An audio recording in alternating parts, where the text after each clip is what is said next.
Hello friends, welcome back again to this YouTube channel LMR यानी कि last minute revision. तो हमने series शुरू कर रखी है CDS 225 वाले जो PYQ है उनका हम रिवीजन करेंगे।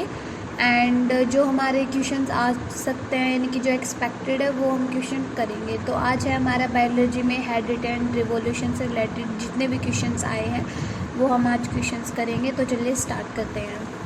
First one is what is the characteristic feature of Mendelian disorders.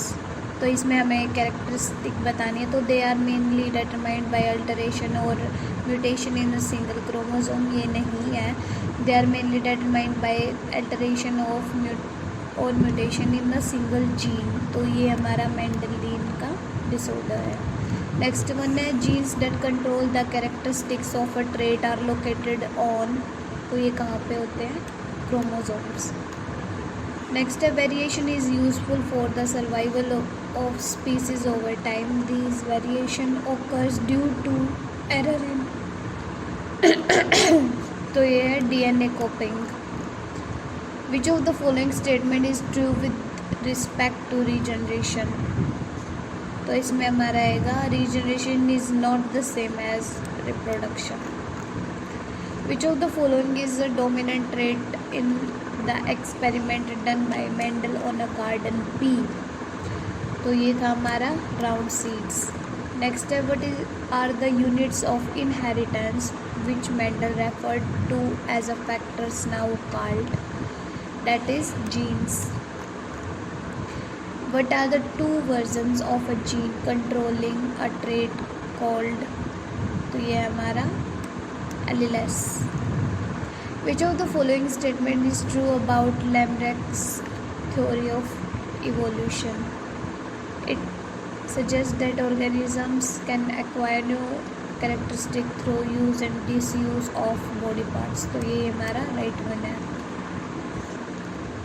Next one is what happens when pea plants showing two different characteristics, the tall short trait and the round seed wrinkle seed trait, rather than just one are bred with each other.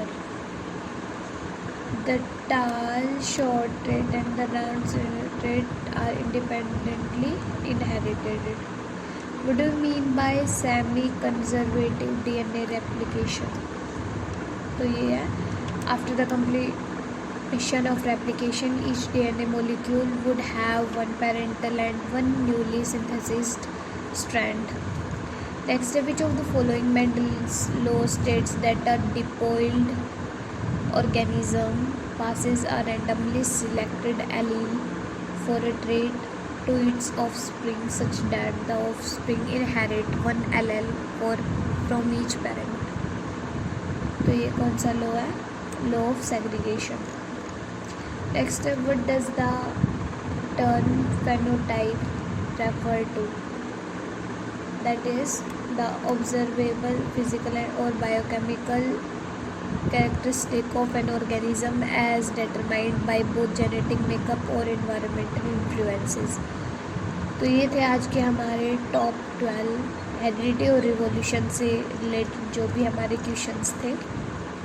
In the thing is इसमें mostly हमारा Mendeleev वाला जो experiment है वो आया है. तो आपको एक बार मेंडलीव वाले को बहुत अच्छे से पढ़ लेना है क्योंकि उसी से रिलेटेड क्वेश्चन मोस्टली हमारे आते हैं. ठीक है, मेंडलीव वाला हो गया. एंड दिस वन एक क्वेश्चन थोड़ा हमारा अलग आया था, आप उसे भी थोड़ा देख लीजिएगा.